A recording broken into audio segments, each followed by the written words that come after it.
मेरा नाम डॉक्टर मुख्तियार है। आज हम पहले तो सबको रमज़ान मुबारक के, अभी रहमतों का महीना आने वाला है, मगर उसके साथ प्रेग्नेंट लेडीज़ में हमारे पास जो ओपीडी में आती हैं उनका मेन सवाल होता है, जो हम हामला औरतें हैं, क्या हमें रोज़ा रखना चाहिए या नहीं रखना चाहिए। अगर रोज़ा रखते हैं तो उसका हमारे जिस्म पे या हमारे बच्चे पे क्या असर हो सकता है। तो बिल्कुल सब औरतें परेशान, कुछ लोग जो होते हैं बहुत ही कॉन्शियस होते हैं इस बारे में, कुछ लोग इसको लाइट लेते हैं। देखिए, अब रमज़ान रोज़ा तो वैसे सभी पे फ़र्ज़ है, मगर अल्लाह ताला ने जो है ना एक प्रेग्नेंट लेडीज़ को एक रिलीफ़ दिया है, जैसे कि ट्रैवलिंग वाले बंदों को रिलीफ़ दिया गया, ऐसे ही प्रेग्नेंट लेडीज़ के लिए एक रिलीफ़ है कि अगर वो रोज़ा नहीं रख सकती वो तो फिर वो रमज़ान के बाद या जब कभी उनका तबीयत सही हो या वो इस कंडीशन में हो रोज़ा रखें तो बाद में वो रख सकती हैं। ये बिल्कुल हमारे इस्लाम में इसकी इजाज़त दी हुई है और इसका कुरान पाक में भी ज़िक्र है। उसके अलावा हज़रत सल्लल्लाहु अलैहि वसल्लम ने इस बात को अपनी सुन्नत जो है, जो भी उनके असाबी से उनसे ये डिस्कस किया हुआ है कि हामला औरतें अगर रोज़ा नहीं रखना चाहती तो ना रखें, क्योंकि सिर्फ वो उनकी अपनी ज़िम्मेदारी नहीं होती कि उनकी बॉडी को जो नीड है वो उसके साथ एक बच्चा भी पल रहा होता है। उस बच्चे के लिए जो खाना आता है वो माँ की तरफ से आता है, पानी आता है माँ की तरफ से आता है। अगर वो रोज़ा रखेंगी उसमें कोई कॉम्प्लिकेशन होती है तो फिर उसके बच्चे पे भी इफ़ेक्ट होता है। मगर कुछ लोग कहते हैं कि हमें कुछ भी मसला नहीं होता, हम रोज़ा रखें। बिल्कुल रख सकती हैं, मगर उसके लिए ये है कि पूरे के पूरे रोज़े ना रखे जाए, पूरे के रोज़े ना रखे जाएँ। इंटरमीडिएट, जैसे 2 दिन रख दिया, फिर 1 दिन का गैप कर लिया, फिर उसके बाद रख लिया, ताकि उनको जो न्यूट्रिशनल डेफिशिएंसीज़ होती हैं या और प्रॉब्लम्स होती है उससे बचा जा सके।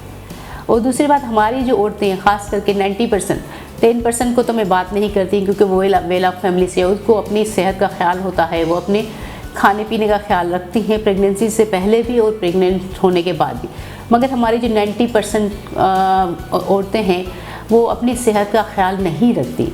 वो देहातों में भी होती हैं, शहरों में भी इवन होती है। पहले बच्चे होते हैं, फिर पहले बच्चों से भी उनके लिए जो न्यूट्रिशन की पहले ही कमी हो रही होती है तो और ज़्यादा बढ़ जाती है।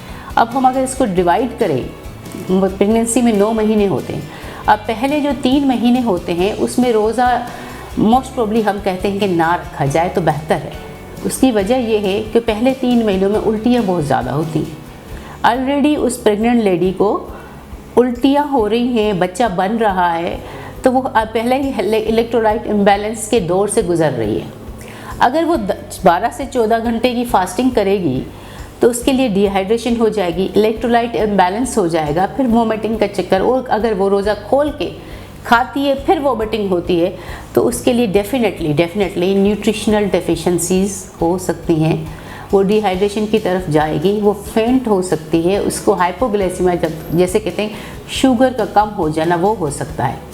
तो मोस्ट प्रॉब्ली यही कहा गया है कि अगर पहले 3 महीनों में रोज़ा ना रखा जाए तो बेहतर है। मगर उनकी कंडीशन अगर इजाज़त देती है तो सहरी और इफ्तारी में उनको एक्स्ट्रा कैलोरीज़ लेनी पड़ेगी, उसको वो टैबलेट्स लेनी पड़ेंगी जो हम उसको वोमिटिंग के लिए देते हैं, या फिर जो फोलिक एसिड दे रहे हैं वो भी देनी है। उसके अलावा जो आम बंदा रोज़े में इफ्तारी और सहरी में खाता है उससे उसको एक्स्ट्रा खाना पड़ेगा, ताकि उसकी जो न्यूट्रिशनल रिक्वायरमेंट है ड्यूरिंग प्रेगनेंसी वो पूरी हो सके।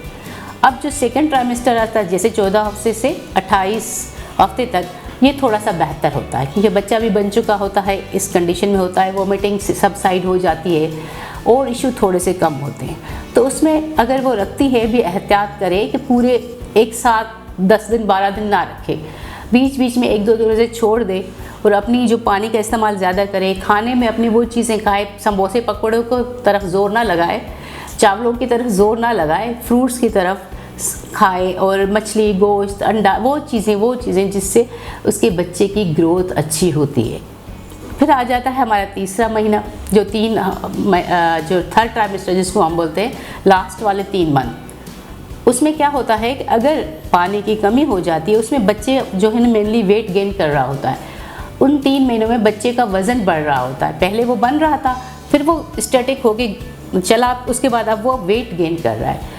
अगर उसकी न्यूट्रिशनल डेफिशिएंसीज हो गई, उसको खाना कम मिला, उसको पानी कम मिला, तो क्या होगा, बच्चे का वज़न सही नहीं होगा। वो जब पैदा होगा तो कमज़ोर बच्चा पैदा होगा और दूसरी बात है कि जब लास्ट ट्राइमेस्टर होता है, आखिरी महीने होते हैं, तो उसमें पानी ज़्यादा इस्तेमाल का इसलिए कहते हैं कि लेबर के दौरान, बच्चा पैदा करने के दौरान यही जो हाइड्रेशन है वो काम आती है। अगर पेशेंट पहले से ही डिहाइड्रेटेड होती है तो वो लेबर का स्ट्रेस बर्दाश्त नहीं कर सकती, या बच्चे के लिए भी मसले हो जाते हैं, उसकी जो दिल की पट्टी है वो भी ठीक नहीं आती। तो लास्ट ट्राइमेस्टर में भी हमारा यही होता है कि अगर वो रोज़े रख रही हैं तो अपनी जो उसकी रिक्वायरमेंट है उससे ज़्यादा उसको पानी पीना चाहिए। अपनी कैलोरीज़ का उस हिसाब से अपने डॉक्टर से जो है मशवरा करें कि वो मुझे सहरी इफ्तारी में क्या चीज़ लेनी चाहिए कि मैं उस चीज़ को कर सकूं, मेरे रोज़े भी हो जाएं और मेरा ये कोई मसला भी ना हो। अब ये तो थी एक ओवरव्यू जो आप अपनी प्रेगनेंसी में इसको अगर रोज़ा रखेंगे, फिर भी हम आपको एडवाइस करेंगे आप भले रोज़ा रखें मगर फुल ना रखें, इंटरमीडिएट 2 दिन रख लिया, 1 दिन स्किप कर दिया, 2 दिन रख दिया, 1 दिन स्किप कर दिया। उसके साथ अगर किसी को कोई प्रॉब्लम नहीं होता, वो चाहती है नहीं मेरा तो बिल्कुल सब चीज़ें ठीक है, मुझे कोई इश्यू नहीं हो रहा, तो वो रोज़े रखे भले पूरे, मगर अपनी डाइट का ख्याल करें, अपने पानी का ख्याल करें, अपने बच्चे की मूवमेंट का ख्याल करें। अगर वो पानी नहीं पी रही, खाना नहीं खा रही, तो हो सकता है उसका बच्चा सही तरह से मूव ना करे और उसको वहाँ पे प्रॉब्लम भी हो सकती हैं। तो ये चीज़ों को आप ध्यान में रखें, इबादतें करें, हमारे लिए भी दुआ करें। इंशाल्लाह कोई भी क्वेरी हो तो मंडे, थर्सडे, सैटरडे 4 से 6 बजे आप आ सकती हैं इन रमज़ान टाइमिंग्स।